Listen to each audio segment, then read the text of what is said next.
पथकथा YouTube channel पर मैं धनंजय जैन आप सभी का हार्दिक स्वागत करता हूं। दोस्तों, जीवन के अंदर यदि चारित्र नहीं है, संयम नहीं है, तो कुछ नहीं है। एकेंद्रिय, बेइंद्रिय, तेंद्रिय, चौरेंद्रिय और पंचेंद्रिय समस्त 84 लाख जीवायोनि को इन 5 इंद्रियों के अंदर विभाजित किया है, बांटा गया है। एक इंद्रिय जिसको सिर्फ एक इंद्रिय रहती है, स्पर्श इंद्रिय जिसे हम कहते हैं। बेइंद्रिय जिसे सिर्फ 2 इंद्रियां रहती है, स्पर्श इंद्रिय और श्रोतेंद्रिय, बस 2 ही रहती है। तेंद्रिय उसको 3 इंद्रियां होती है, अर्थात स्पर्श, कान और आंख, ये 3 इंद्रियां होती है। चौरेंद्रिय जिसको 4 इंद्रियां होती है, जिसमें नासिका भी आ गई, मतलब स्पर्श इंद्रिय, श्रोतेंद्रिय, चक्षु इंद्रिय और घ्राणेंद्रिय, ये 4 इंद्रियां होती है। 5वीं जो है रसना इंद्रिय, ये 5 इंद्रियां मनुष्य को प्राप्त होती है, पशु को भी प्राप्त है, पर उसमें और हमारे में सिर्फ एक ही फर्क है, हम नियमों को समझ सकते हैं, नियमों की सीमा रेखा के अंदर अपने आप को ढाल सकते हैं। पशु के लिए कोई नियम नहीं होता है।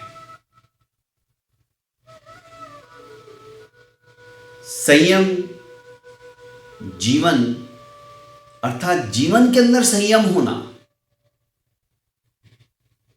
किसी भी चीज को प्राप्त करने के लिए हठात हमारा मन होता है, पर वह वस्तु हमें अंततोगत्वा यदि नुकसानदायी है तो उसके ऊपर संयम करना, उसका त्याग करना, यह सिर्फ मनुष्य ही कर सकता है। दोस्तों, जीवन के अंदर चारित्र का होना भी बहुत जरूरी है, वरना हमारे अंदर और पशुओं के अंदर कोई फर्क नहीं है। एक दंपति थे जो कि दोनों ही चारित्रवान थे। हमने आज तक मतलब पत्नी पतिव्रता होती है तो सुना ही है, पर पति भी अपने पत्नी के अलावा दूसरी पराई स्त्री को अपनी मां और बहन समझता है, वही सच्चा मर्द होता है, वही सच्चा पुरुषार्थी होता है, वही सच्चा संयमी होता है। दोनों का प्रेम विवाह था और दोनों एक दूसरे के लिए समर्पित थे।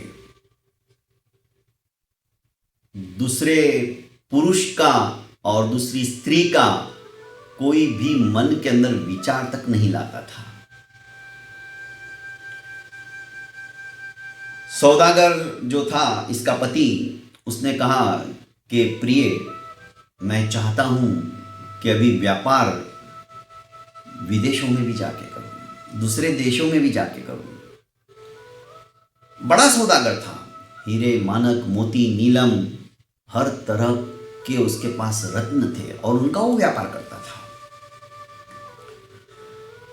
पत्नी ने कहा, ठीक है, जैसी आपकी इच्छा, पर मुझे आपकी यदि याद आई, आप कहीं विपदा में तो नहीं हो, आपके ऊपर कुछ संकट तो नहीं आया है, मैं कैसे जानूंगी? क्योंकि वो उस जमाने की बात जब डाकिया भी नहीं था जो कि डाक देने आए। पति ने अपना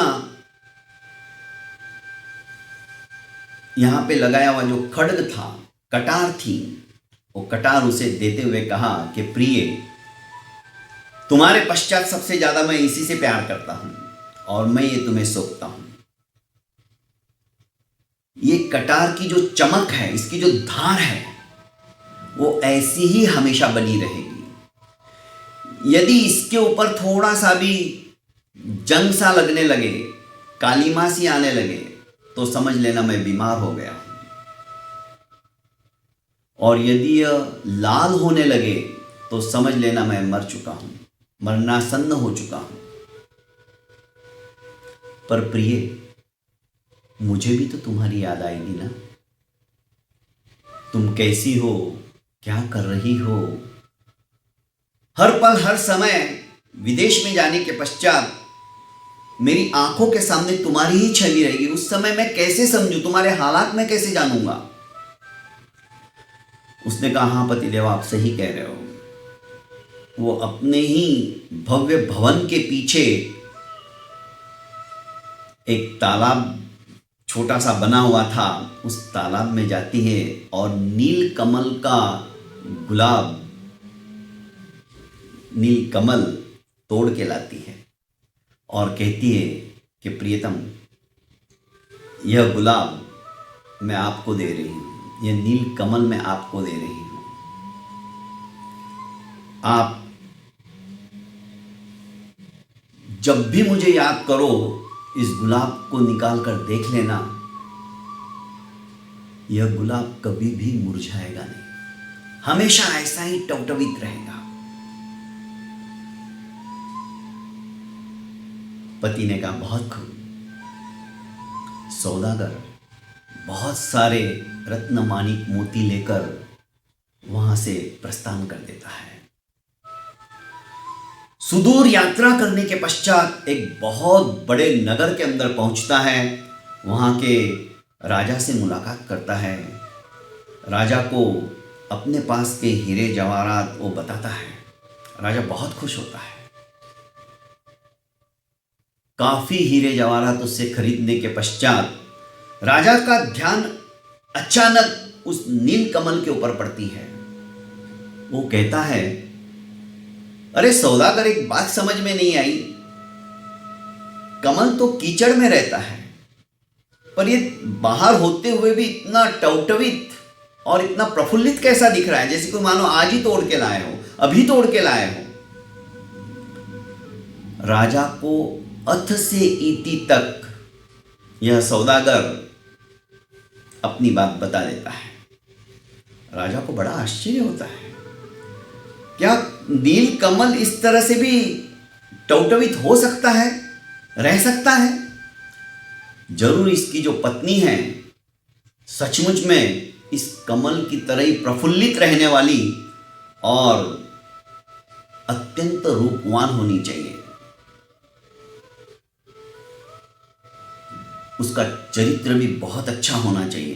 काश ऐसी स्त्री एक दिन के लिए भी यदि मुझे मिल जाए तो मैं तो सबसे बड़ा संसार का सौभाग्यशाली बन जाऊंगा। राजा के मन में विकार उद्भूत हो गया। उसने सौदागर से मित्रता बनाना शुरू कर दिया। रोज सौदागर को अपने राजभवन में बुलाता, उससे बातें करता और धीरे धीरे उसकी मित्रता पराकाष्ठा पर पहुंच गई। इस बीच राजा बेचैन रहने लगा। उसे वारंवार इसकी स्त्री को देखने का, उसे अपने महल में लाने का विचार उद्भूत होने लगता था। राजपाट के अंदर उसका मन नहीं लगता था। उसने अपने मंत्री से कहा कि मंत्री, मेरी हृदय की व्यथा मैं तुम्हें आज सुना रहा हूं। ये जो सौदागर है, इसकी पत्नी मुझे चाहिए। मंत्री ने कहा, महाराज, इसमें कौन सी बड़ी बात है? आप सर्वशक्तिमान हो, सब कुछ कर सकते हो। मैं कोई ना कोई उपाय आपको जरूर बताता हूं। और मंत्री ने, यथा राजा तथा प्रजा, वैसी बात है। उसकी भी बुद्धि भ्रष्ट थी। मंत्री ने कहा कि हमारे पास, हमारे राज्य में 2 महाठगिनी हैं। ठगिनी अर्थात ठगने वाली, अपने मोह जाल में, अपनी बातों में उलझाकर फंसाने वाली। अपन उनको उसके वहां पर भेजते हैं और वे उस स्त्री को लेकर आ जाएंगी, मुझे पूरा विश्वास है। राजा का आदेश हो गया। तत्काल उन दोनों ठगिनी को महाराज ने सौदागर के घर पर भेज दिया। दोनों ठगिनी आई और कहने लगी कि मैं तुम्हारी नानी की बहन हूं, सौतेली बहन। सौदागर की पत्नी ने सोचा कि ये तो मैंने कभी सुना ही नहीं, और मेरी नानी को भी तो मरे हुए बहुत साल हो गए और इनकी उम्र तो इतनी भी नहीं लग रही है। खैर, पर वो बोली कि आपने मुझे पहचाना कैसे कि मैं वही हूँ, कि तुम्हारे होठ के नीचे जो काला तिल है ना, वो हमने जब तू छोटी सी थी तब देखा था, उसी तिल की वजह से हमने पहचाना। यह समझ गई, क्योंकि पतिव्रता के साथ साथ अत्यंत बुद्धिमान थी। उसने कहा ये तो तिल मैंने आज ही काजल से किया है, मेरे को तो तिल था ही नहीं यहाँ पे। खैर, ये कोई ना कोई ठगिनी जरूर है, धूर्त है। उसने कहा ठीक है, आप आए हो, आपका बहुत बहुत स्वागत करती हूँ, और आपके लिए मैं गर्मा गर्म खाना लेके आती हूँ। आप खाना खाइए, फिर अपन बातें करेंगे। इस पतिव्रता स्त्री ने गर्मा गर्म पकोड़े बनाए और पकोड़े के अंदर उसने भंग मिला दी। भरपेट खाने के पश्चात इनको भंग का नशा चढ़ने लगा और भंग के नशे में ये बातें करने लगी कि मजा आ गया, अब तो महाराज हमें 10 गुना इनाम देगा, इसे तो हम 2 मिनट में पटा लेंगे। और ये तो मान भी गई कि हम इसके नानी की बहन है करके। ये सारी बातें सुन रही थी, सोचने लगी कि मेरे पतिदेव इन्हीं के नगर में है और ये राजा के बारे में बात कर रही, तो पतिदेव ने जरूर राजा को हीरे जवाहरात बेचे होंगे और वो कमल देखा होगा। तत्क्षण इसके दिमाग में विचार उद्भूत हो गए। प्रतिदिन 8-10 दिन तक ये इनको इसी तरह से गरिष्ठ भोजन खिलाती और उसमें भंग मिला देती। खाना खा के दोनों दूत कुंभकर्ण की नींद सी लेने लगते थे, इन्हें होश ही नहीं था। जब 8-10 दिन हो गए नहीं आई ठगिनी उस स्त्री को लेकर, तो राजा ने मंत्री से कहा कि क्या बात है, इतना विलंब हो गया। मंत्री ने कहा कि महाराज आप चिंता मत करो, शायद उनसे वो नहीं मानी होगी, हमारे पास 2 धूर्त भी हैं, अत्यंत ठग है वो, उनसे भी बढ़कर है, हम उनको भेजते हैं।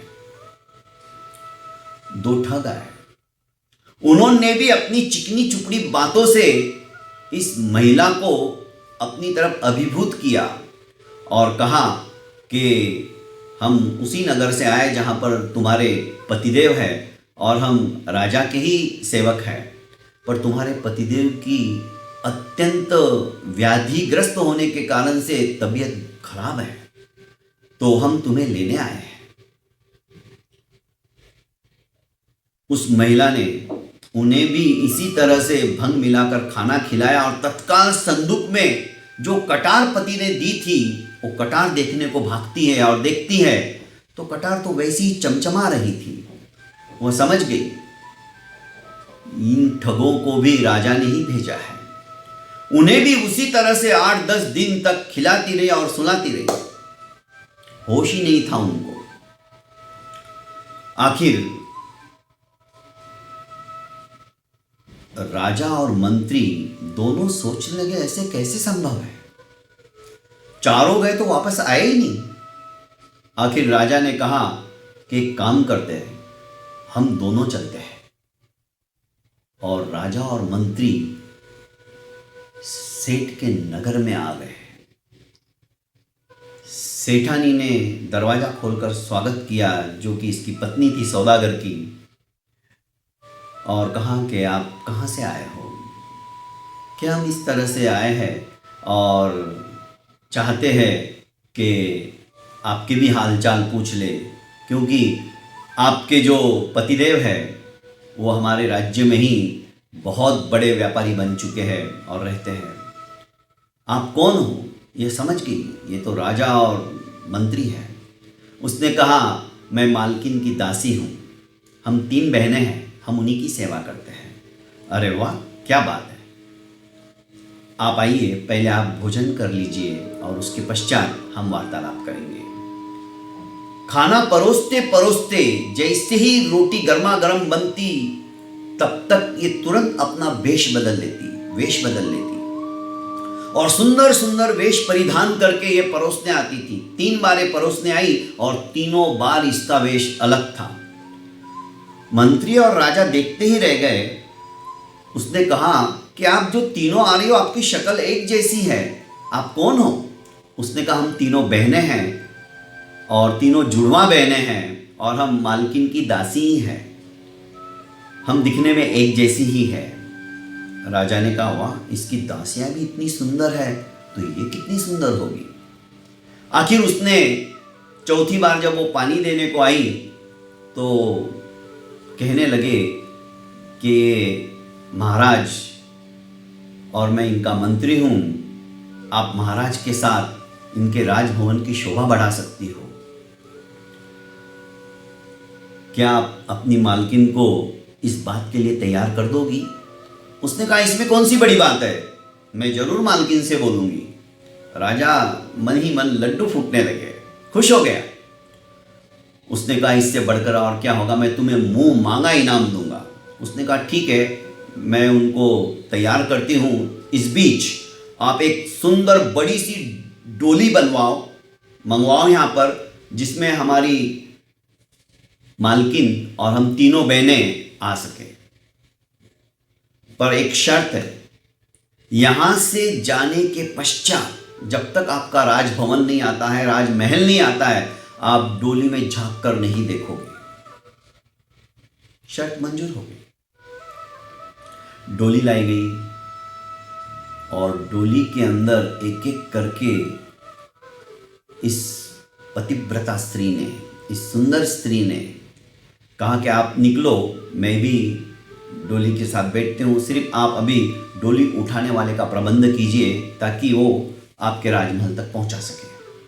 राजा बहुत खुश हो गया। दोनों ठगिनी और दोनों ठगों को अंदर बैठा दिया, मुंह पे कपड़ा बांध दिया, ठूस दिया और खिला पिला के बेहोश करा के उनको डोली में बैठा दिया। कहा कि बस मैं भी बैठ रही हूं, आप डोली को उठवा लीजिए। और महाराज ने और मंत्री ने आदेश दिया, डोली उठाने वालों ने उठा ली। बहुत भारी थी क्योंकि 4 लोग थे। चल पड़े। जब राजमहल में डोली पहुंच गई, राजा अधीर हो रहा था देखने के लिए।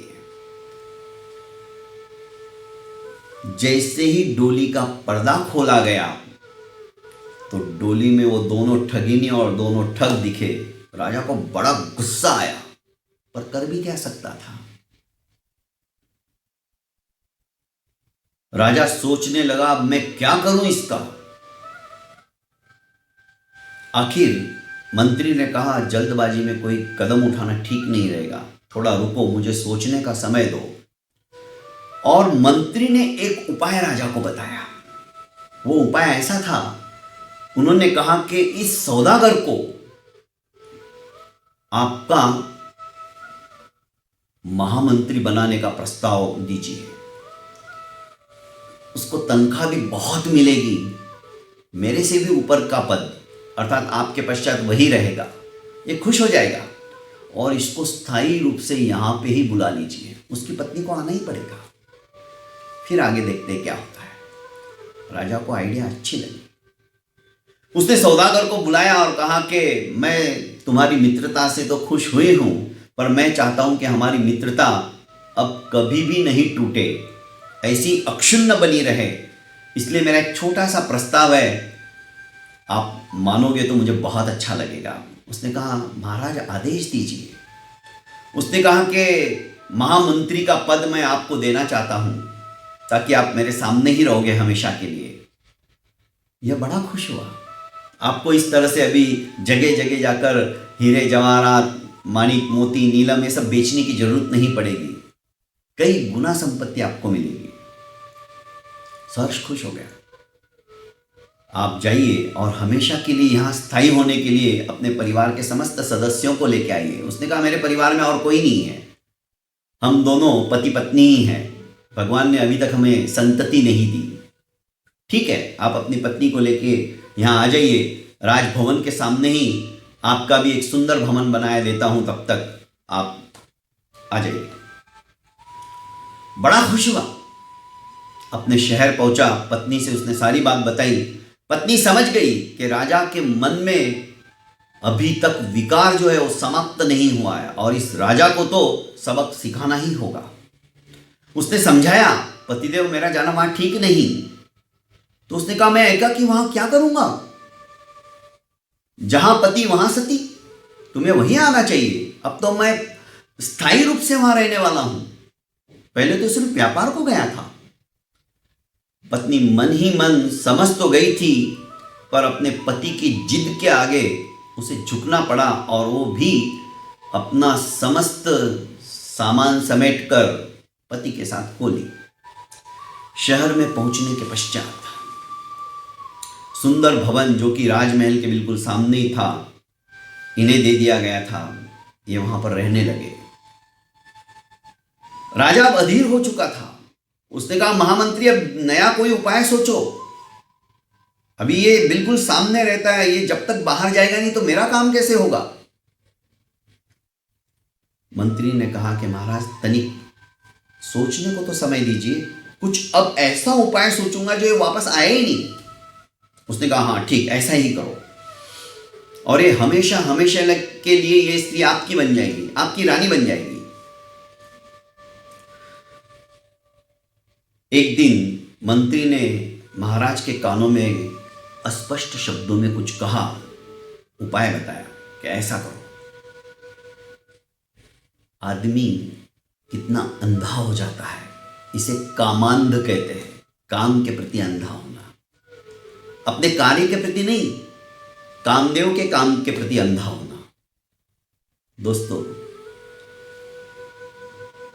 रात दिन उसी के सपने देखने वाले राजा को यह उपाय पसंद आया और उसने अपने महामंत्री को अर्थात उस सौदागर को बुलाया और कहा कि मुझे अचंबे का बच्चा ला कर दो। तुम महामंत्री और राजा की हर इच्छा को पूरी करना तुम्हारा उत्तरदायित्व है और इस काम के लिए तुम स्वयं जाओगे। अचंबे का बच्चा जिसको आज तक किसी ने देखा नहीं हो, जो देखने में सबसे अलग हो, ऐसा मुझे लाके दो। अब ये चिंताग्रस्त हो गया, घर पे आया, अपनी पत्नी से कहने लगा कि महाराज ने तो इस तरह का आदेश दिया, अब मैं क्या करूं? समझ गई, पतिव्रता स्त्री होने के साथ साथ विचक्षण बुद्धिमत्ता की धनी थी। महाराज इन्हें हमेशा हमेशा के लिए मेरे से दूर करने के लिए इस तरह की मांग कर रहे हैं। उसने कहा, ठीक है, कोई बात नहीं, आप इसी महल में 2 बड़े बड़े गड्ढे खोदो जिसमें कि आदमी पूरा आ सके। महामंत्री था, त्वरित आदेश की पालना हो गई। उन्होंने आदेश दिया, फटाफट एक दिन में ही सब कुछ हो गया। इस पतिव्रता स्त्री ने एक गड्ढे के अंदर गुड़ की चाशनी बनाकर लबालब भर दिया और दूसरे गड्ढे के अंदर पक्षियों के पंख के जो पत्ते रहते हैं, वो पंख उन्होंने इकट्ठे करके उसमें भर दिए। मोर के पंख, चिड़िया के पंख, कबूतर के पंख, उनके जो पीसेस रहते हैं वो पीस उन्होंने उसमें भर दिए, चारों तरफ से डाल दिए।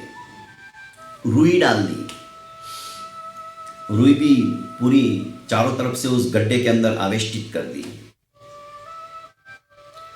और दूसरे दिन उसने अपने पति से कहा कि तुम्हें तो महाराज की आज्ञा की पालना करना ही पड़ेगा। एक काम करो, तुम अपने घोड़े पर बैठकर नजदीक के ही जंगल में जाकर अपनी साधना करना। वहां पे देवी का मंदिर है जो हमने आते वक्त देखा था, उस देवी की उपासना करना और रात्रि के प्रथम प्रहर होते ही वापस घर पे चले आया करो। रोज सूर्योदय से पूर्व आप निकल जाना और इस तरह से आप करना। तब तक मैं उस अचंबे के बच्चे का कुछ ना कुछ इंतजाम करते हुए इस गड्ढे के अंदर, क्योंकि पति नहीं जानता था अचंबे का बच्चा मिलेगा कहां, पर पत्नी ने कहा मेरे पर विश्वास रखो, अचंबे का बच्चा इधर ही आएगा। पति भोला था, उसने कहा ठीक है, जैसा तुम कहो। उसे अपनी पत्नी पर विश्वास भी था।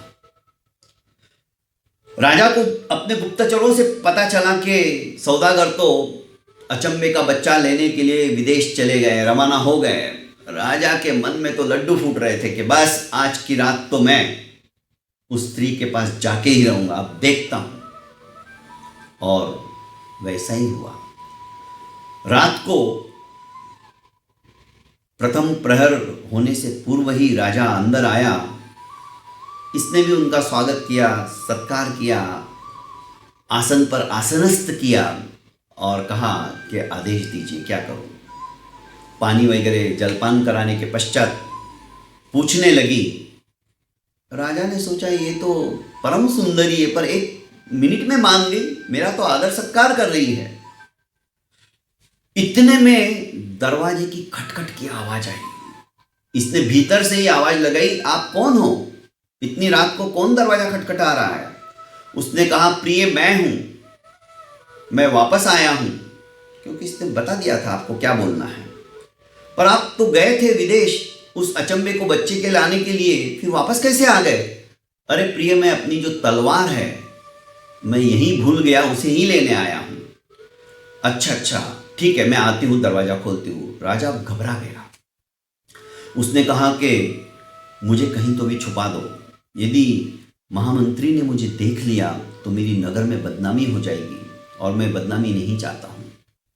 तो रानी ने कहा, आप यहां पर एक गड्ढा है, उसमें चले जाओ, छुप जाओ। नीचे गिरते ही सब शरीर चिप चिप चिप चिप होने लग गया। चाशनी थी गुड़ की। वो घबरा गया। उसने कहा, इसमें तो सब चिपक रहा है, कोई बात नहीं, निकलो आप। दूसरे खड्डे में डाल दिया। पूरा रुई और वो पक्षियों के पंखों से पूरे वो पंख चिपक गए। दरवाजा खोला और कहने लगा, क्या बात है प्रिय, तुम बड़ी खुश हो? अरे कोई बात नहीं, अब तुम्हें जाने की जरूरत नहीं है, वो अचंबे का बच्चा मैंने पकड़ लिया है। क्या बात करती हो? कैसे, कहां? मैं भी तो देखूं। दोनों ने मिलकर उसे बाहर निकाला, पर राजा को कोई महामंत्री स्वयं नहीं पहचान पाए, क्योंकि चारों तरफ से रुई लग गई थी, चिपक गई थी, और पंख जगह जगह अलग अलग पंखों, मतलब बहरूपी की तरह दिख रहा था। कोई तो भी अलग ही रूप था कि बस आप ये महामंत्री को जाके दे दो अभी रात को, ताकि तुम्हारी बहुत बड़ी जिम्मेदारी समाप्त हो जाएगी। राजा ने सोचा कि सचमुच में इसकी जो स्त्री है भाग्यवान है और पतिव्रता है। इसने मेरी भी इज्जत बचाए रखी, ये चाहती तो बता सकती थी। इसके तो चरण धोकर भी पीऊंगा तो भी कम है। ऐसी पतिव्रता स्त्री की वजह से ही आज मेरी इज्जत बची हुई है। महामंत्री के पास ये उस अचंबे को, बच्चे को पकड़कर, अर्थात राजा को पकड़कर लेके जाता है और महामंत्री से कहता है कि महाराज ने जो अचंबे का बच्चा मंगाया था वो यही है, देखिए आप। महामंत्री भी उसे पहचान नहीं पाया कि कहां से उठा के लाया है, क्या है ये अजीबोगरीब। यदि नगर में सवेरे इसको घुमाऊंगा तो मजा आएगा लोगों को, आज तक ऐसा देखा ही नहीं। राजा जोर से उसके जाने के पश्चात चिल्लाया और मंत्री को आवाज दी, मंत्री बेवकूफी मत करो, तुम्हारी पत्नी को भी अंदर भेजो और मेरी बात सुनो। राजा की जानी पहचानी आवाज सुनकर मंत्री सहम गया। महाराज, आपकी ये दशा कैसे हो गई? महाराज ने सब कुछ उसे बता दिया। राजा को उपटन वगैरह लगाकर, नहला धुलाकर फिर से अपने राजमहल में मंत्री भेजता है। दूसरे दिन सौदागर वापस आता है। राजा को हाथ जोड़कर कहता है कि महाराज, मैंने मंत्री जी को वो अचंबे का बच्चा दे दिया था रात को ही। महाराज ने कहा, हाँ मैंने देख लिया उसे।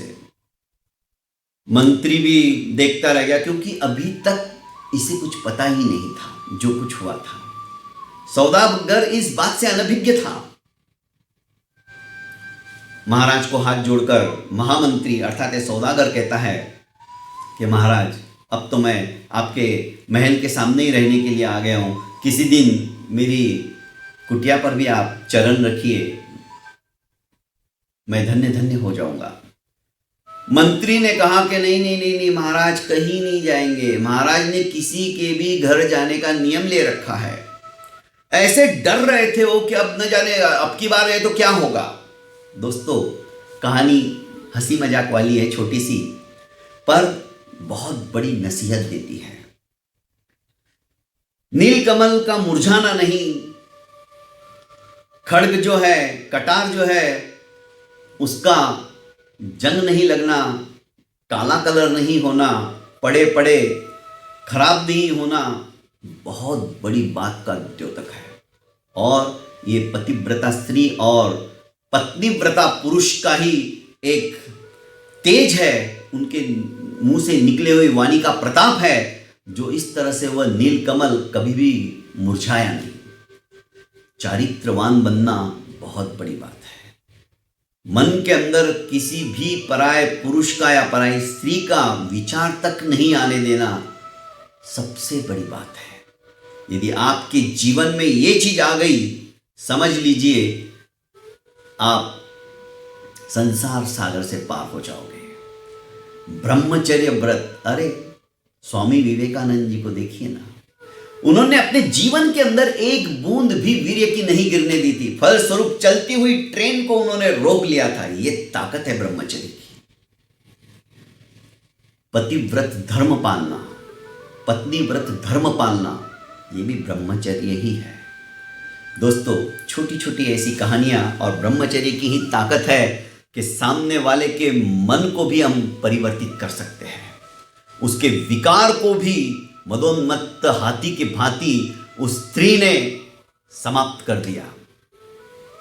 छोटी छोटी इसी तरह की कहानियां आप मेरे इस YouTube चैनल के ऊपर सुनते रहिए, सुनाते रहिए, ज़्यादा से ज़्यादा इसे फॉरवर्ड कीजिए। बहुत बहुत धन्यवाद। प्रणाम।